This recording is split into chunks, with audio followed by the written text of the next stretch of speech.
नमस्ते बच्चों। आज हम कुछ कंडीशनल प्रश्नों का यस के सापेक्ष अवकलन करते हैं। जैसे आप देखें y इक्वल टू यहाँ cos x to the power 5 हो, y equal to cos x to the power 3 हो, y equal to cos x to the power 1/2 ऐसे प्रश्नों को किस प्रकार से आप अवकलन करेंगे। आइए इनकी पूरी व्यवस्था को आज समझने का हम प्रयत्न करते हैं। इसे हल करने के लिए हम यहाँ y equal to cos x to the power n मान लेते हैं। जैसे कि n इक्वल टू 5 हो जाएगा, 3 हो जाएगा, 1.2 हो जाएगा, शायद ऐसे ही और कुछ भी मानों को हम रख सकते हैं। सिर्फ एक प्रश्न में इन सभी प्रश्नों का हल आपके समक्ष प्रस्तुत होगा। जैसा कि आप यहाँ देख रहे हैं, यहाँ हमें भी मान लेना होगा, माना t is equal to x to the power n। तो सबसे पहले हम इसका x के सापेक्ष अवकलन करेंगे। जब x के सापेक्ष अवकलन करेंगे, x के सापेक्ष अवकलन करेंगे, यहाँ हो जाएगा dt upon dx is equal to n x to the power n minus 1 हो जाएगा। यह हमारा समीकरण 1 हो जाएगा। जैसा कि यहाँ अगर आप इसे देखना चाहें तो देख सकते हैं। यहाँ अगर हम t इक्वल टू मान लें x टू द पावर 5 और x के सापेक्ष अवकलन करेंगे तो dt अपॉन dx और यहाँ आ जाएगा 5 x टू द पावर 4। ये हमारा समीकरण 1 हो जाएगा यदि हम इस प्रश्न को हल करते हैं। अब इसी क्रम में यहाँ देखिए, जब हम मान लिए इतने की वैल्यू t मान लिए हैं तो यहाँ पर हम t को रख देते हैं। y इक्वल टू हो जाएगा cos t। अब cos t का हम t के सापेक्ष अवकलन करेंगे। जब अवकलन करेंगे तो dy by dt equal to minus sine t हो जाएगा। यानी cos x का अवकलन होता है माइनस साइन x। उसी आधार पर यहाँ हो जाएगा cos t का माइनस साइन t और यह हो जाएगा हमारा समीकरण। अब हम समीकरण 1 और समीकरण 2 से हल करते हैं। समीकरण 1 तथा समीकरण 2 से हम हल करते हैं तो यह हमें प्राप्त हो जाएगा। यहाँ देख पाएंगे dt upon dx into dy by dt equal to, यहाँ से हमें मिल जा रहा है n x to the power n minus 1 n x to the power n minus 1 into समीकरण 2 से प्राप्त हो जाएगा माइनस साइन t। यहाँ हो जाएगा माइनस साइन t। अब यहाँ dt से dt कैंसिल हो जाएगा। dy by dx equal to इस माइनस को हम यहाँ ले आते हैं, माइनस यानी x पावर n माइनस 1 और यहाँ हो जाएगा साइन t। अब हम यहाँ t की वैल्यू को देंगे, t की वैल्यू को हम यहाँ पुट कर देंगे, तब हमें प्राप्त हो जाएगा dy by dx equal to minus n x to the power n minus 1 और यहाँ हो जाएगा sine x to the power n। ये हमारा उत्तर हो जाएगा। इसी प्रकार जैसा कि आप लोगों को यहाँ लिखा गया है क्वेश्चन हल करने के बाद, यहाँ आप चाहते हैं तो t रख देंगे, y इक्वल टू हो जाएगा cos t। इसका भी आप t के सापेक्ष अवकलन कर देंगे तो dy बाई dt हो जाएगा और हो जाएगा माइनस साइन t। ये हमारा समीकरण 1 हो गया था और यहाँ पर समीकरण 2 हो जाएगा। दोनों समीकरणों से जब आप हल करेंगे, इस क्रम में हल करेंगे तो प्राप्त हो जाएगा dy बाई dx माइनस यहाँ से और यहाँ आपका प्राप्त हुआ है 5 x टू द पावर 4 और यहाँ है साइन t। तो t की वैल्यू यहाँ से ला करके आप रख देंगे, हो जाएगा dy by dx equal to minus 5 x to the power 4 और sine x to the power 5। इस प्रकार से हल हो जाएगा। इसी क्रम में यदि हम हल करना चाहें तो y equal to cos x to the power 3 से हो जाएगा तथा y equal to cos power आपसे भी करना चाहेंगे। बच्चों इस प्रश्न में अब हमारे पास था y equal to cos x to the power 3 का यदि हमें हल करना हो तो किस प्रकार से हल करते हैं। यहाँ भी आपसे मान लीजिए p is equal to x to the power 3, इसी को माना जाएगा। यहीं से जब आप मान लेंगे तो आपका क्वेश्चन बहुत जल्दी ही हल हो जाएगा।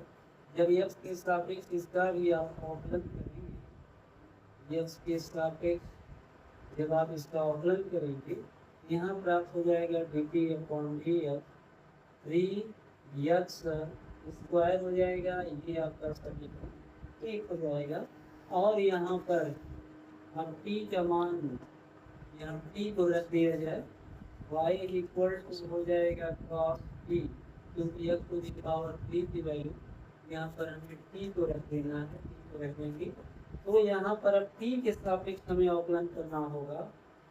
t के सापेक्ष जब आप अवकलन करेंगे तो यह प्राप्त हो जाएगा dy by dt equal to minus sine t, ये हमारा हो जाएगा समीकरण। और समीकरण 1 और समीकरण 2 से हल कर लेते हैं। समीकरण 1 और समीकरण 2 से हल कर लेते हैं तो मिल जाएगा dt upon dx into dy by dt equal to, यानी x टू दी यहाँ है 3x स्क्वायर और यहाँ से मिल जाएगा minus sine t, minus sine t प्राप्त हो जाएगा। dt कैंसिल आउट हो जाएगा, dy बाई dx यह हमारा अवकलन करते हैं जो प्राप्त हो जाता है।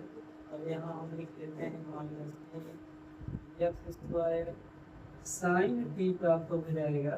अब आप यहाँ देख पा रहे होंगे कि t की वैल्यू कितना है, x टू दी पावर 3, तो यहाँ पर रख दिया जाएगा तो प्राप्त हो जाएगा dy by dx equal to minus 3x square और हो जाएगा sine x to the power 3। ये हमारा x के सापेक्ष अवकलन करने पर उत्तर प्राप्त हो जाएगा।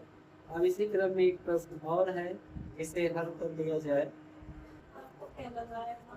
अब हम यहाँ हल करेंगे y इक्वल टू cos, यहाँ यदि इस प्रकार से इस प्रश्न को लिख दिया जाए कि under root x, y equal to cos under root x लिख दिया जाए, इसका x के सापेक्ष अवकलन कैसे किया जाएगा।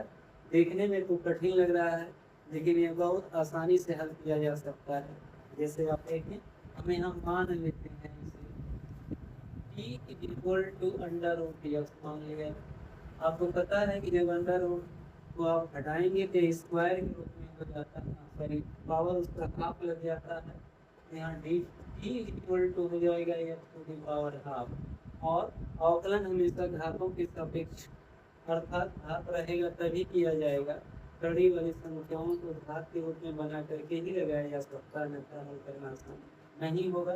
तो आप देखिए जैसे यहाँ हो गया तो इसे हम किस प्रकार से हल करेंगे, x to the power n वाले फार्मूले से। तो d वाले बाई dx इक्वल टू हो जाता है यानी x to the power n minus 1 हो जाता है, यहाँ माइनस 1 हो जाता है। इसको भी जब हम हल करेंगे तो dt अपॉन dx हो जाएगा और 1/2 x to the power 1/2 minus 1 यहाँ घटा लिया जाएगा।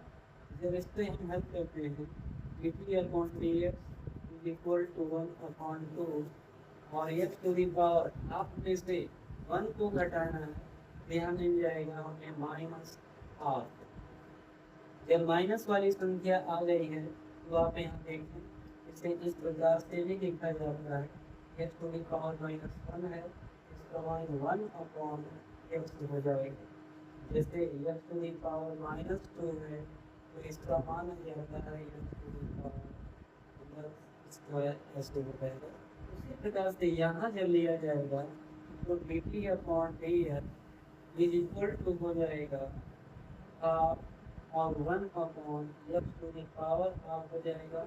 जैसा कि यहाँ देख रहे हैं रूट वाली पदों को पावर 1/2 लगा दिया गया है, तो यहाँ 1/2 आया है, तो यह भी अंडर रूट में हो जाएगा।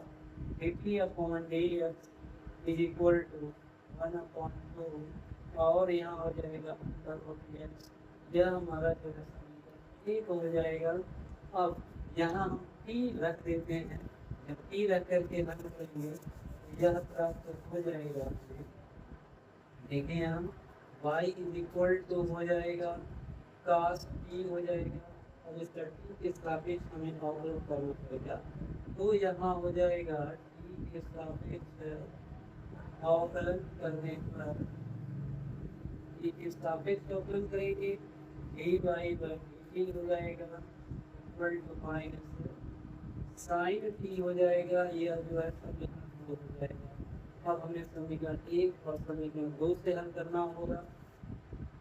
यहाँ समीकरण 1 लेंगे और समीकरण 2 को लेंगे, तो यहाँ हमें प्राप्त हो गया है, जैसा कि आप देख रहे हैं, हो जाएगा dt अपॉन dx इंटू यहाँ से मिल जाएगा dy by dt equal to यहाँ से मिल जाएगा 1/2 under root x 1/2 under root x, और यहाँ मिल गया हमें माइनस साइन t, dt से dt कैंसिल हो जाएगा, यहाँ dy बाई dx हो जाएगा, माइनस को कॉमन कर लेते हैं, तो माइनस 1/2 अंडर रूट x, और यहाँ हो जाएगा साइन t। अब यहाँ t की वैल्यू को यहाँ से ला करके अंडर रूट x है, तब हो जाएगा dy by dx equal to minus sine under root x upon 2 under root x। यह हमारा x के सापेक्ष अवकलन करने पर आंसर प्राप्त हो जाता है। उसके बाद ऐसे ही हम आप लोगों को और भी कंडीशनल क्वेश्चन को लेकर के अगली वीडियो में प्रस्तुत होंगे। तब तक आप इस पर प्रैक्टिस करते रहिए, इसके समाधान कैसे